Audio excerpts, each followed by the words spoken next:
मेकअपशिवाय कोणत्याही ग्लॅमरच्या आधाराशिवाय फक्त अभिनय, साधेपणा आणि स्वतःच्या तत्त्वावर करोडो लोकांची मनं जिंकणारी अभिनेत्री. ही आहे साऊथ इंडस्ट्रीची लेडी पॉवर साई पल्लवी. पण डॉक्टर बनण्याचं स्वप्न पाहणारी ही मुलगी भारतातील सर्वात आवडत्या अभिनेत्रीपैकी एक कशी बनली? चला जाणून घेऊया आज तिच्याविषयी. बालपण साई पल्लवीचा जन्म 9 मे 1992 रोजी तामिळनाडूमधील कोटागीर येथे झाला. लहानपणापासून तिला डान्सची खूप आवड होती. कोणताही प्रोफेशनल डान्स क्लास न करता तिने टीव्ही आणि व्हिडिओ पाहून डान्स शिकला. तिचं डॉक्टर होण्याचं स्वप्न. अभिनयाआधी तिचं लक्ष डॉक्टर बनण्याचं होतं. तिने जॉर्जियामध्ये MBBS पूर्ण केलं. अभिनय हा तिच्या आयुष्यात अचानक आलेला टर्निंग पॉइंट होता.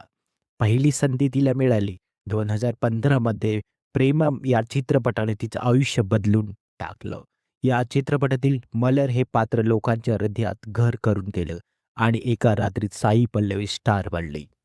तिच्या साधेपणामुळे आणि साधेपणाच्या वागण्यामुळे साई पल्लवी ही ची खास ओळख आहे. साई पल्लवीची सर्वात मोठी खासियत म्हणजे ती अनेक चित्रपटामध्ये जवळपास नो मेकअप लूकमध्ये दिसते. म्हणजेच मेकअप न करणारी अभिनेत्री म्हणून तिची ओळख आहे. तिने स्वतः सांगितले की ती पडद्यावर नैसर्गिक दिसणं पसंत करते. तिचे अनेक मोठे चित्रपट आणि सुपर हिटसुद्धा ठरलेले आहेत.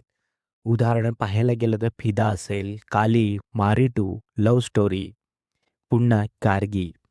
विशेषतः राउडी बेबी गाण्यातील तिच्या डान्सने इंटरनेटवर खूप धुमाकूळ घातला होता. लोकांना का आवडते साई पल्लवी? कारण साई पल्लवी फक्त अभिनेत्री नाही, ती व्हॅल्यू जपणारी व्यक्ती आहे. करिअरमध्ये तिने फक्त पैसा किंवा ग्लॅमर न पाहता भूमिका निवडल्या. यामुळे तिची वेगळी ओळख